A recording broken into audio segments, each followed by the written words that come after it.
rapid expansion was due in large measure to men with vision, men who were not afraid to introduce new enterprises. One such man was determined to introduce the breeding and raising of thoroughbred horses to Rising Springs. However, but for another man, the enterprise would have failed, and the West might never have become a source of the world's great thoroughbreds. Rex Allen stars as the Frontier Doctor.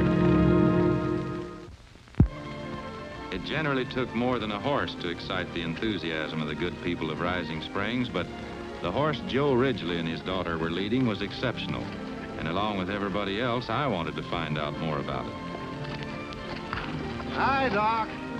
Good morning, Janet. Joe? Hello, Doc. What do you got here? Isn't he a beauty? Dad bought him in the East. Hold it, Janet. I'm gonna bought a quarter interest in him. It's a partnership deal, Doc. Webb and Graham and Bennett each bought a quarter interest in him, too. 4 of you? Must have cost a lot of money. He sure did, $100,000. You're going to enter him in the race next week at Winton City, aren't you, Dad? That's right, Janet. It's the Western Stakes with a purse of $25,000, and Freedom Son's going to win it. Mind if I interrupt? Hello, Janet. Hello, Ralph. Nice to see you. Do you mind if a comparative newcomer interjects a note of business into these proceedings, Mr. Ridgely? Not at all, Mr. Courtright. Speak your piece. I couldn't help overhearing what you paid for this magnificent animal. But a racehorse, like any other animal, Mr. Ridgely, is subject to injury or death. Yeah, can't argue about that. Well, all right, then. Don't you think it'd be wise to protect your investment? Sure, but how? Oh, that's simple. Take out an insurance policy on it. Royal Eastern, one of the companies I represent, insures racehorses. How much would this policy cost? That would run you exactly $10,000 a year, Mr. Ridgely. 10,000? That's awful high. No, on the contrary, sir, it's very reasonable. Isn't that right, Doctor? Think of the money the insurance company'd have to pay you. $100,000 if anything happened to him. Yeah, that's right. Well, I'll tell you, Mr. Courtright, you let me talk it over with my partners, and I'll give you an answer just as soon as I can. It's fair enough. Well, it's high time we got you out to your new home. Come on. Oh, Janet. I'd like to see you soon. You're always welcome out at the ranch, Ralph. In a day or two, then? You coming, Janet? I'll be right with you, Dad. Bye. Bye, Janet. Come see me. As soon as possible.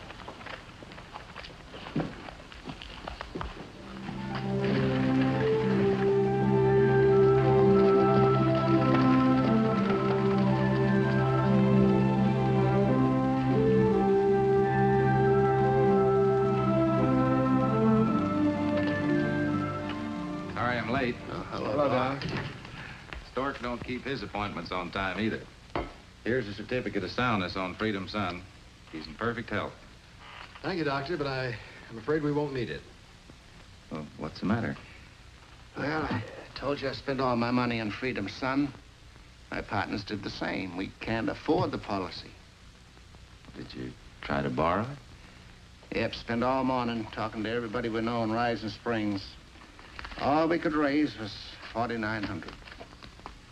You didn't ask me. Here, I can contribute 100. Thanks, Doc, but what good would it do? We're still shy 5,000. How much would it cost to insure that horse for half his value? 5,000. There you are, Joe. Insure him for 50,000 instead of 100. The doctor's right, Mr. Ridgely. And if anything happened to Freedom Son, you'd at least get back half your investment. Of course he's right. Scribble up that policy, Mr. Courtright. I've already done it, except for the amount. You represent all your partners? Just sign here. Huh?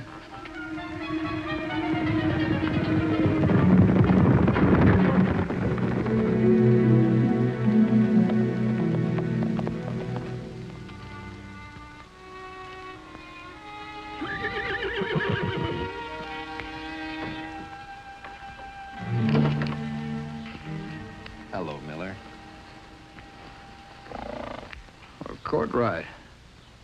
What are you doing here? I figured I'd find you here, Ed. I remembered your circuit. You know, east in the summer, south in winter, west in spring. Is that your horse? Yeah, his name's Whitlow. Win any purses? Few. Good. What about you? Last I heard, the whole New York police force was after you for embezzlement. How'd you ever get out of town? Not so loud. I'm a respectable businessman now over in Rising Springs. You mean you gone straight? I'm in a legitimate business until the district attorney in New York forgets all about me. What business you in? Insurance. That's why I looked you up. Oh, you got an angle? A group of ranchers over in Rising Springs bought a horse for $100,000. Name of Freedom's Son. Ever heard of him? Yeah. Yeah, it's a great horse. Well, they spent all their money buying him, and then they insured him. But all they could afford was a policy for $50,000. Half of what he's worth. And they bought the policy through you. Yeah. You see what I'm getting at? Knowing what was paid for the horse, the company will insure him for $100,000 with no questions asked. All I have to do is write out a policy for $100,000 instead of $50,000. Yeah? Well, then what? Freedom's Son meets with a fatal accident. The company pays off. I pay the ranchers their $50,000. You and I split the other $50,000 between us. But won't the ranchers get a hold of a policy and find out that it's for $100,000 instead of $50,000? No. I'll forge one for $50,000 and give that to them. I'm broke, Ed. You put up the $5,000 extra premium money. Seems to me I heard Freedom's Son was running in the Western Stakes on Saturday. Is that true? Yeah, that's the plan. Why? Well, I've entered Whitlow here in that race. He'd take it, too, if he wasn't running against Freedom's Son, and I'd win myself a $25,000 purse. I'll tell you what I'll do with you. You guarantee me that you'll kill that horse before Saturday. I'll give you the $5,000.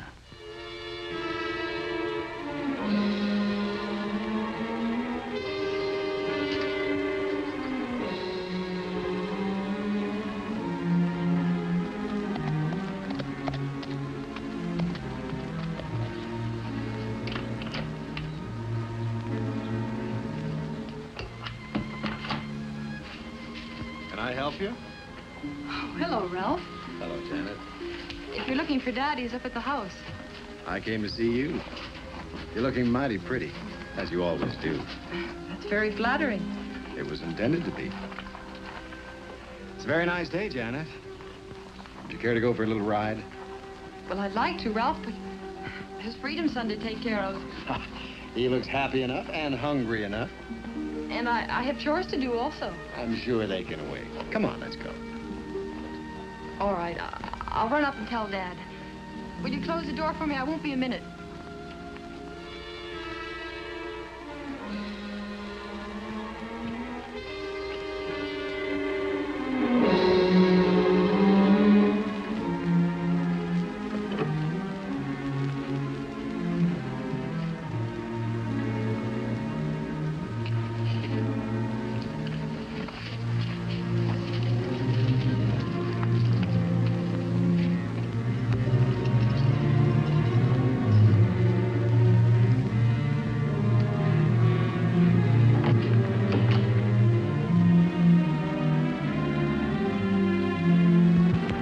Late that afternoon, Janet came to my office to get me. Freedom's Son was sick, desperately sick.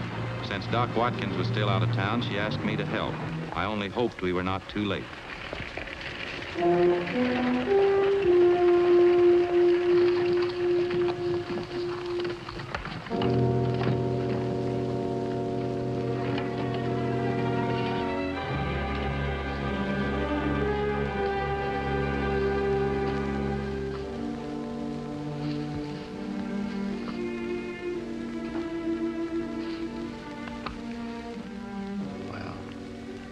If you were a person, from the symptoms, the eyes, saliva, convulsions, I'd say he'd been poisoned. That's impossible. No matter what's the matter with him, you've got to pull him through, Doc. I'll do the best I can. Get me some blankets, some warm water, and a long neck bottle. And hurry.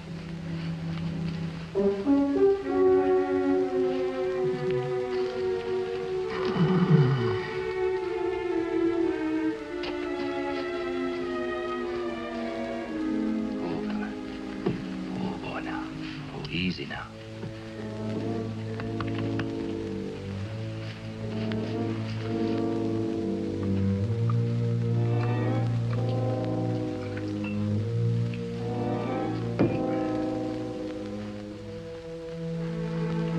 about all we can do for now. We'll repeat this treatment about every 4 hours.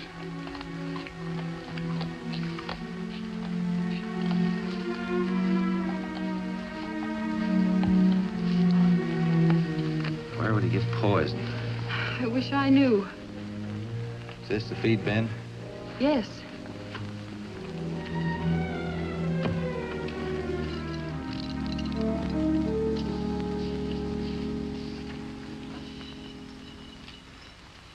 There's your answer. Rat poison. You must have knocked it off the medicine shelf. How could you be so careless, Janet? But I didn't, Dad. I know I didn't. Then who did? You're the only one who's been near him. Courtright. Wasn't he up here this morning? Well, yes, he was, but why suspect him? He's new around here, isn't he? We don't know anything about him. Yes, but what's that got to do with it? The company he represents would have to pay out $50,000 in insurance if anything happened to Freedom's son. There's no need for an argument. Anyone could have done it, deliberately or otherwise. Yeah, you're right, Doc. I got no right to be suspicious of Courtright. I'm overwrought, I guess. You better sit down, Mr. Ridgely. Yes, I'm tired. Of course you are, Dad. So am I. Maybe I was careless. Was deliberately trying to poison him. I think you ought to put a guard with him all the time. He ought to be watched anyway if he's sick. Dad, let me do it. I can sleep here and then I can watch him day and night. I don't know. I don't like the idea of you being here alone. Maybe I ought to do it. He's your doctor, Joe, and as tired as you are, I don't recommend it. Please, Dad, let me do it. All right, Janet. All right. The next 48 hours were anxious ones for us all, as we watched for signs of Freedom's son's reaction to the poison. The crisis had passed, and Freedom's son slowly improved. Janet lost no time exercising the 3-year-old every morning to regain his strength. Finally, 2 days before the big race. How's he look, Doc? Looks bright as a button to me, Joe. How's he feeling, Janet? He's full of himself. All right, cool him out.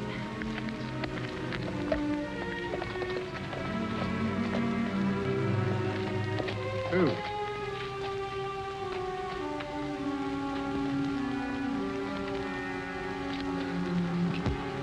Good afternoon, gentlemen. Janet? Hello, Courtright. I brought you a copy of the policy, Mr. Ridgely. Oh, thanks. Freedom's son looks in fine fettle. Yeah, he is now, thanks to Doc here. Was he sick?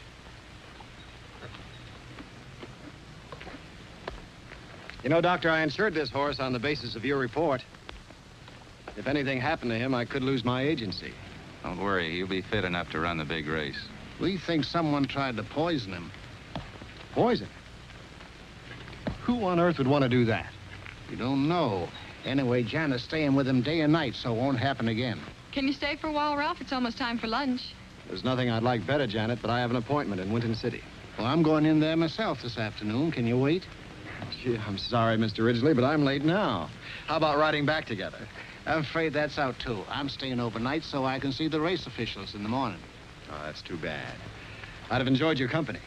Well, I better be going, Janet. Doctor, Mr. Ridgely.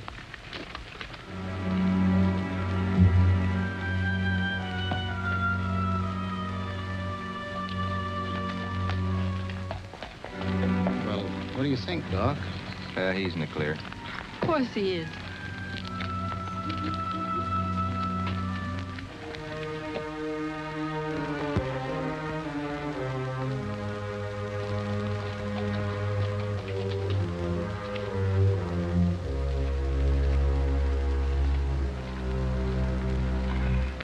The horse's stall is down at that end of the barn. Are you sure Ridgely's away and the girl's alone with the horse? That's what they said. All right, this time we'll make sure the job is done right. Go on.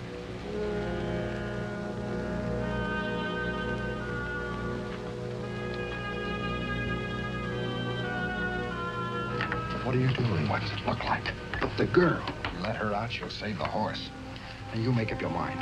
Which do you want, the girl or the money?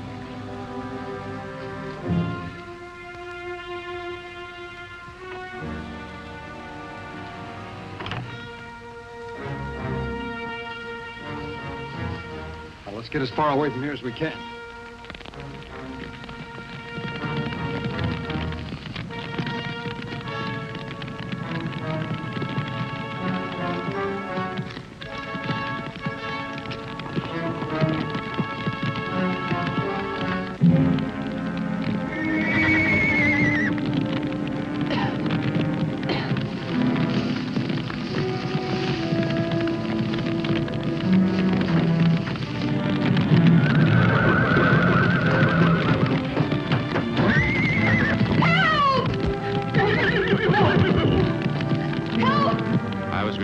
Emergency night call when I saw the red glow in the sky.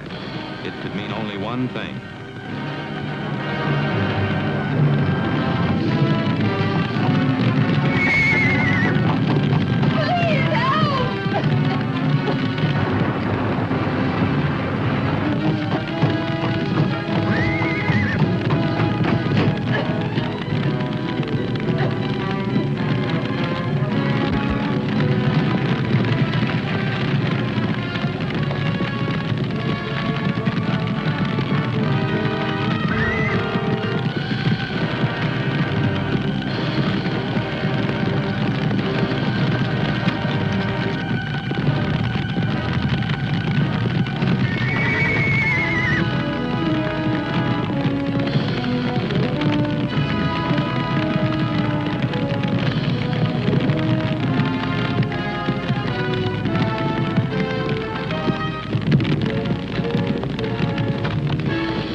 You came, Doctor.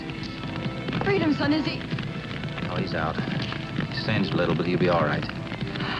You know you were locked in that barn from the outside? No. Have any idea who did it? No, I was asleep. I hate to say this, Janet. Courtright was the only other one besides you and I that knew you'd be down here alone, that your father'd be away. But you're wrong. I know you're wrong. Ralph couldn't do anything like that. Besides, what reason would he have? I don't know.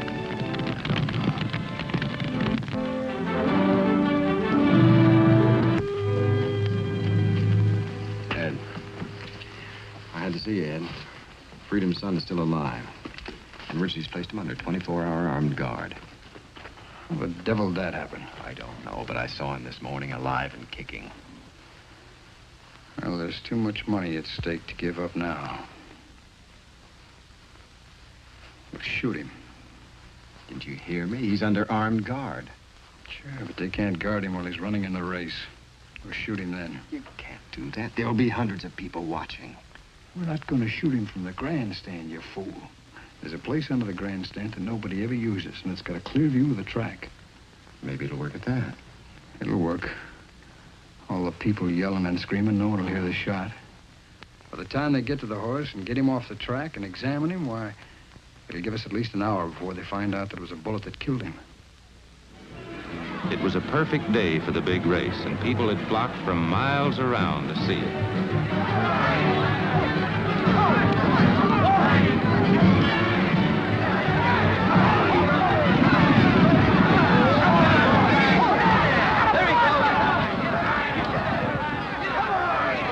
Among the large crowd were many people from Rising Springs, Courtright and myself included.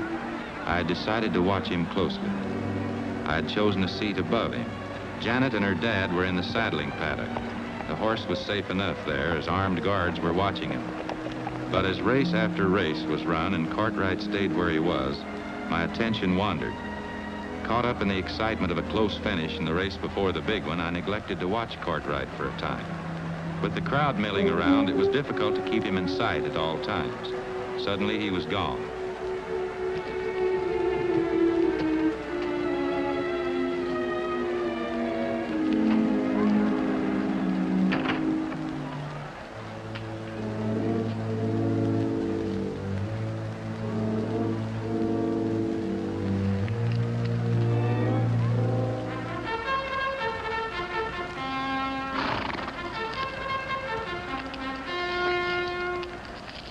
get in the home stretch, you find you're not in the lead.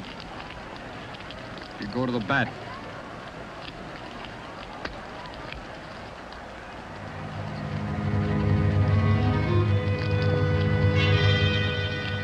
Good luck.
Right. The devil you've been... I don't know who you are, but I know what you've been trying to do. Now stay where you are. Doc, we've been looking everywhere for you. What's going on here? Freedom Son win the race? Yes, he ran a beautiful race. These are the two men who've been trying to kill him. I just came from the sheriff's office, and he told me that Cartwright wrote that policy up for $100,000. He intended to kill Freedom's son and pay you your $50,000, then split the other $50,000 with Miller. They found the policy in Cartwright's files. And the policy for $50,000 he gave me was a forgery? That's right. But how was Miller in on the scheme? He loaned Cartwright the extra premium money. And besides, he wanted this horse out of the way so his would win the race. Yes, I see. What's Sheriff going to do with them? Send them back east. They're wanted there for a long list of crimes. They'll be guests of Sing Sing for quite a spell. Well, good riddance to them. Bring them up here, boys.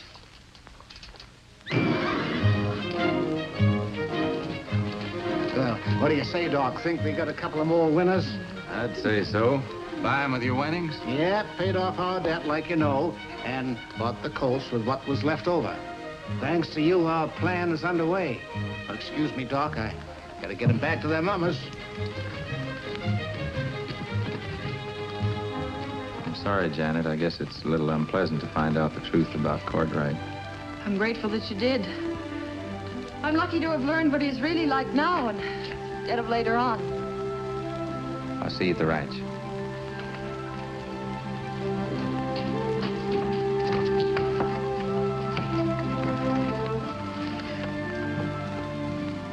Get up, dude.